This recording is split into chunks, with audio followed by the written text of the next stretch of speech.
So on the channel the other day, I talked about and reviewed a horror movie called Passenger, and that movie looked really good. The teaser trailer got me excited. The movie, not so much. Absolute garbage. But it did give me a fun little idea to make this video for you guys today, talking about and doing a fun little ranking of 10 horror movies that looked really good based on the trailer, but were absolute garbage. So join me in the comment section down below, share your list down below, let me know which movies you got super psyched for, you went and saw them and you walked out thinking, what the hell was that? Full disclaimer as always, this is my list, not yours. If you like these movies, that's fine. No sweat off my back. You can like whatever you like, but these are my movies I went into based on the trailer, expecting the world, and I walked away saying, that fucking sucked. And before we get into the list, also comment down below if you do like this video idea, other video ideas for me to do, other lists to tackle, possibly maybe top 10 lists. But other than that, let's have some fun. Let's talk about disappointing movies based on awesome trailers.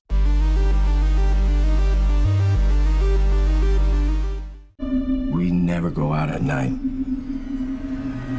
Starting off at number 10, we have It Comes at Night. One of the most deceptive titles of the past decade. Nothing comes at night. I remember seeing the trailer for this movie and thinking it looked so good because it looks like it's kind of teasing something similar to A Quiet Place with Joel Edgerton, zombies, something mysterious coming at night. They're getting attacked. We don't know what's outside. Unfortunately, we never find out. This is one of the most clear-cut examples of a mismarketed horror film of the past 10 years, so you'll see a lot of people reference this movie on all of the biggest disappointment lists. This movie is not really even a horror movie. It's kind of an art house drama disguised through the lens of a horror film. Sure, out of a 2-hour runtime, there's 10 or so minutes of horror every couple of nights. You'll see something banging, clawing at the door. You never get a reveal. You never see what's going on. You never get character exploration to the point you care.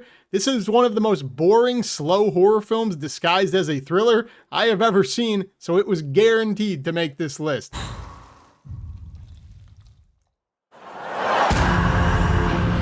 At number 9, we have Crimson Peak. Guillermo del Toro is a director that, for the most part, I really enjoy. I love the style and gothic elements he brings to his movies. But at the same time, when I reviewed Frankenstein earlier this year, I described some of his movies as a big, beautiful bore. Crimson Peak is actually the movie that inspired that narrative because I remember getting so excited to see this film. Went and saw it, and it's not really a haunted house mystery or anything like that. It's like this weird gothic romance. There are a couple of scenes that are pretty memorable that have some horror elements, but for the most part, this is a very, very slow burn in this very dimly lit castle, but mostly just heavily romance. There's not really a whole lot of horror elements here. I also could be mistaken, but I felt like while watching the new Frankenstein movie, they reused the set of Crimson Peak, at least the staircase that's very infamous with that film. But I don't remember a whole lot about this movie because I remember falling asleep with my eyes open when I went and saw it. It was one of my most anticipated movies the year it came out because I loved Pacific Rim. Just a movie that is not for me. I know this movie kind of has a cult reputation. A lot of fans do like the fact that it is so heavily gothic. This was the movie that really kind of made me question how much I love Guillermo del Toro's work. Love Pan's Labyrinth, saw this one. Guillermo, what the fuck? Brave the hell for your loved ones. I will construct one for mine. Coming in at number 8 is a movie you guys might not even remember, but I definitely do, and that movie is called Abattoir. Now, I don't exactly remember when this movie came out, but I believe it was around the time Saw was picking up, but this movie was so heavily marketed. It was about this guy who's a serial killer, and he's going around killing people and assembling this ultimate death house based on the rooms that he killed and committed the crimes in. To me, that's a gnarly idea. The idea that somebody could just assemble this 10,000 room house based on all the kills they've ever done. And the concept is also eerie because you're just wondering, how are entire rooms being removed from people's houses? Like, what is the supernatural element to that? But the way the movie actually played out is it plays out like a very dull and oddly boring police procedural thing where they're investigating the crimes of this guy, trying to find out about this preacher in the middle of the swamps of Mississippi or Louisiana or something. And not up until the final 10 minutes do you even enter this house, which is what the entire trailer marketed this movie on. And when you get in there, there's nothing super cool in here. There's no blood, there's no gore. The biggest letdown of a premise ever, the idea that you could assemble the ultimate death house and you see nothing in here. Probably because of the way this movie is told. It's told through almost flashbacks where you have like spirits teleporting around the room, recreating the crime, so you never actually see anything firsthand. No horror at all associated with that. So again, this is a movie that none of you guys probably even remember or have on your radar, but I guarantee you, if you Google Abattoir, you see the cover of this movie, watch that trailer, you'll probably remember the time this movie was being pushed crazy in theaters, and everybody forgot about it because this movie was absolute dog shit. Number 7, we have Us by Jordan Peele. Now, I know this is a controversial opinion because a lot of people just love this movie straight up. To me, this is easily one of the most overrated horror films of all time. Coming off of Get Out, this was like the most anticipated film ever for me, and I walked out of the theater saying, what the fuck was that? Now, this movie has a fantastic opening. It has a fantastic trailer, blending that song remix with the creepy elements of this doppelganger family and just all of the possibilities that premise could be. You walk into a movie like this, the opening of this movie is really creepy, like legitimately some of the creepiest, scariest stuff of that year. But from the moment you kind of figure out what's going on with this doppelganger family and the original impact that it has when they meet at the house, I get it, Jordan Peele. I get what you're trying to say, but you're kind of blowing smoke up your own ass here, buddy. So again, I know this is a movie a lot of people like, but based on that trailer and based on what we got and based on how this movie ends, we have some great performances here. You have some great scenes individually. As a whole, I feel like this was the biggest vanity project yet by Jordan Peele. Another thing, kind of like the Guillermo del Toro thing, that for a while knocked him down a peg, and I said, okay, this guy needs to be humbled a little bit. You have broken too many. Now, coming in at number 6 is the most recent entry onto this list, and that is The Watchers. Now, I didn't expect the world from this movie, but based on that teaser trailer of having a bunch of people trapped in a box in the middle of the forest, I thought it looked promising. I thought it could possibly be creepy. What's out there? Why are they staring at them? Like, what is the premise of this film? But this was one of the dumbest, most illogical movies of the past 5 years. You have to suspend every piece of disbelief you have in your body within the first 5 minutes to even get on board with this movie. Stupid concept, stupid execution, lore dump and exposition galore. Nothing in that premise has ever lived up to, and when you do get answers of what's going on outside the box, you'll wish you didn't, because you will just laugh at how asininely stupid that is. Questions galore. Who built the box? How do people survive in the forest to create the construction? Why are these things outside the box fairies? The final 20-30 minutes of this movie legitimately warps into some sci-fi fantasy like Harry Potter. Some terrible CGI in the back half of this movie as well. I mean, this movie threw a dart at a dartboard and it stuck every possible decision to take that premise and just tank it in every single way possible. At number 5, we have one of the most hyped up found footage films of all time. And to be fair, being very transparent, I'm not a super big fan of found footage. I didn't really mind this movie, but I know it's not a very good movie. That is The Gallows. Now, this is another one of these films, similar to Passenger at the time. This movie took the world by storm. It had one of the most effective teaser trailers ever. Some of the scenes in this teaser trailer were so cool, and the music they blended to it, I can remember the soundtrack in my head to this day. But some of the scenes of this teaser trailer got everybody in the world hyped up to see this movie at a time where I don't want to say everybody was sick of found footage. We were getting a ton of movies like this, so some of us didn't really care. Some of us love these types of films, but this was teased as the next great icon. You were going to know this killer. You were going to remember this movie. And I feel like nobody would agree to either of those. This was just such a letdown. They showed all the best scenes in the trailer. The explanations and the plot line were incredibly predictable. You know exactly how this movie was going to go within the first 5 minutes. And I will say again, I didn't loathe this movie like a lot of people did, but I know it kind of sucks deep down. I actually enjoyed the final 10 to 15 minutes of this movie when something actually happens. But once again, that is pretty much my cardinal sin with found footage movies. And this movie was one of the glaring examples of that. It's backloaded. You've seen all the great scenes from the teaser trailer, hence found footage. You're not doing a whole lot for the rest of the time. So just a movie that I feel like a lot of people actually got legitimately pissed off by, way more than I did. But yeah, just a disappointing movie based on that teaser trailer. Even if it was kind of decent, it might have made this list. That's how good the teaser trailer was. A rumbling sound, then 3 sharp knocks. Papa, duk, duk. At number 4, we have a movie that in hindsight could be one of the worst things that ever happened to horror, and that is The Babadook. Again, like The Gallows, I don't hate this movie as much as a lot of people, but I know a lot of people who despise this movie. This is like the worst movie they have ever seen. Don't get me wrong, there are parts of this movie I think are very effective. For the most part, I was incredibly underwhelmed with this movie. This is another movie that I feel like caught wind because the trailer to this movie, the nursery rhymes, the pop-up book, it was so scary. The idea of the Babadook, the shadowy figure, this movie could have been an all-timer. And I know a lot of people do love this movie because it's the first elevated horror, one of the movies that really hit the mainstream that's mostly message first, horror second. But that's kind of why I fucking hate this movie, because this movie spawned what we have today, where every movie is about grief and trauma and guilt.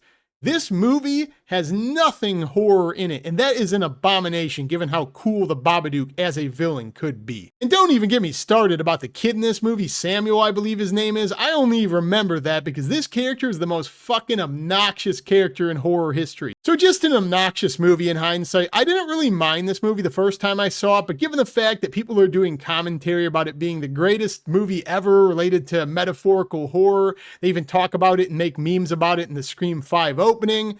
I watched this movie a second time a couple of years ago, and I'll tell you this, what I thought about it the first time changed massively after we've gotten a wave of 500 of these type of films.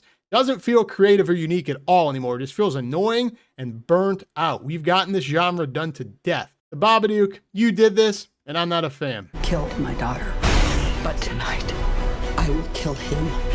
Halloween ends. You guys wouldn't know this, but this movie is one of the key inspirations I have for making movie reviews online, because I specifically remember talking to my brother about this film, leaving the parking lot, going home, and typing up a 2-page review of how bad I fucking hated this movie. There are a couple of things I really enjoyed about this movie, and maybe someday I'll review it.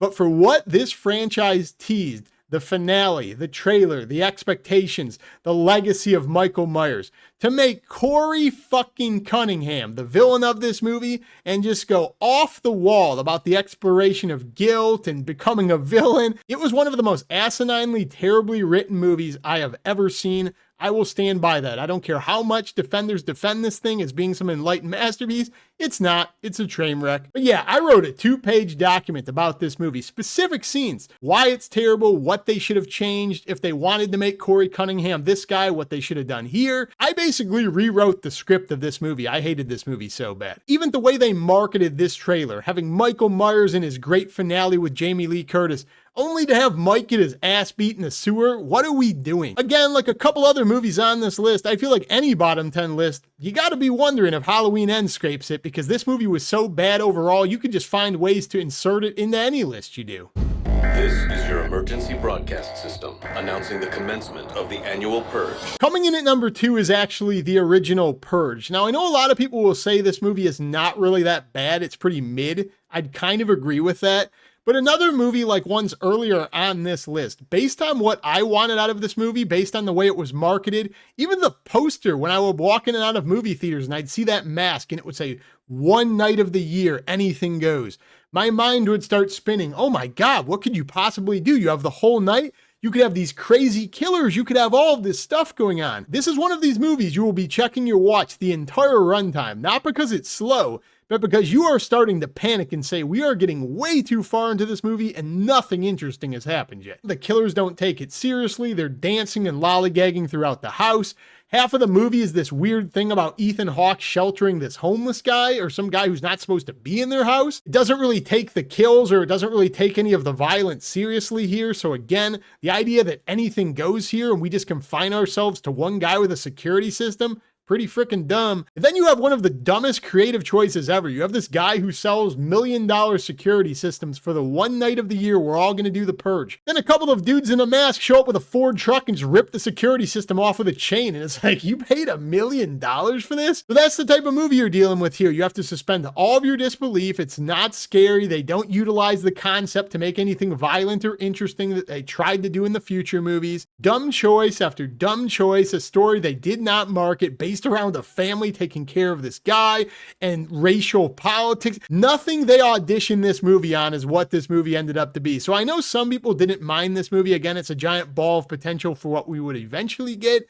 But this movie individually, if it would have been a standalone and done well, could have been an iconic horror film. And I don't hear anybody talk about the original Purge. But coming in at number 1 is the single most deceptive movie I have ever seen when it comes to a movie with a great trailer that is absolutely terrible. In fact, I bought this movie on a Black Friday for $1 just so I could create this ongoing bit where I would ask people to watch this trailer, then tell them to watch the movie, and they could never believe what happened. They'd always say, Sean, there's no way this movie is bad. That trailer looks great. They watch the movie, then they get back to me and say, oh, you were right. That movie is absolute dog shit.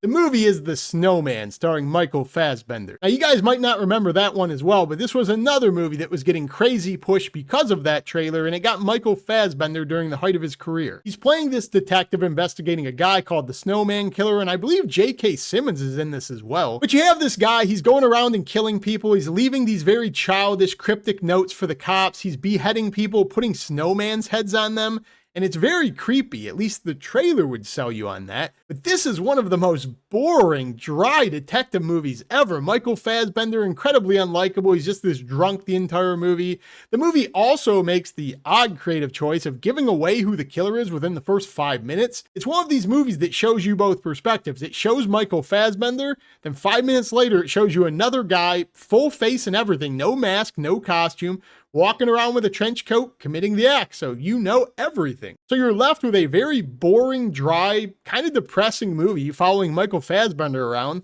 where you know who the guy is, what his motivations are, and the cop just appears like an idiot because you know all of the answers and you're like, how can you not see this? This is so obvious. So just one of the most deceptively marketed movies ever, and to be frank, one of the worst movies I have ever seen. I mean, this movie has like a 6% on Rotten Tomatoes. Both, if I'm not mistaken. It's that fucking bad. So if you're up for my challenge, I challenge you. Find The Snowman online. You want to rent it, you want to stream it, whatever. It's probably like $1. Nobody's watching it. And watch the trailer, then watch the movie. If you ever want to know how expectations can be shattered, I promise you, that is the worst movie ever made based on how good of a trailer it is. So there you go, guys. That is my list of 10 horror movies that had fantastic trailers and premises that were complete letdowns. Once again, share your thoughts in the comment section down below on my list, share your list down below, and comment ideas for more videos like this if you like content like this. As always, if you like this video, my name is Sean. Like, comment, subscribe, hype the video, join the channel down below. Become a channel member if you want to support me a little bit more. But other than that, guys, I will see you guys in the next video.